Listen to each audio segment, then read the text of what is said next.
पाकिस्तान तहरीक-ए-इंसाफ के लोगों का ना अलमिया बन चुका है कि जो पीटीआई के ख़िलाफ़ बोले वहाँ पर अपनी गाली गलौज शुरू कर दें।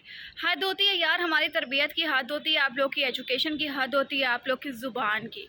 क्या लैंग्वेज के माहिरीन हैं आप लोग। यकीन कीजिए कि किसी और पार्टी को सपोर्ट करने का मतलब ये है कि पीटीआई के सपोर्टर से आप गालियाँ खाना शुरू कर दें, क्योंकि तरबियतन इतने अच्छे हैं और इनके लीडर ने इनको इतना अच्छा सिखाया है कि अगर कोई हमारे ख़िलाफ़ बोलता है या हमारे हक़ में बात नहीं भी करता तो वहाँ पर आप लोग अपनी कुत्ते खानी शुरू कर दें। और यकीन कीजिए, और ऐसे लीडर्स, ऐसे सपोर्टर्स पे खामोशी का मुज़ाहरा आप समझ चुके होंगे कि मैंने क्यों किया है।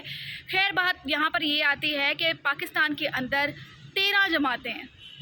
भाई साहब, तुम्हारे बाप के नौकर नहीं लगे हुए कि पीटीआई को सपोर्ट करने निकले हम लोग, ठीक है। तुम्हारे मेरे से सुनते कुछ और इतनी घटिया ज़ुबान के मालिक, इतनी मेरे से किस ख़ानदान से तुम लोग बिलोंग करते हो कि तुम लोग को अपना नहीं पता होता कि हम आए कहाँ से हैं।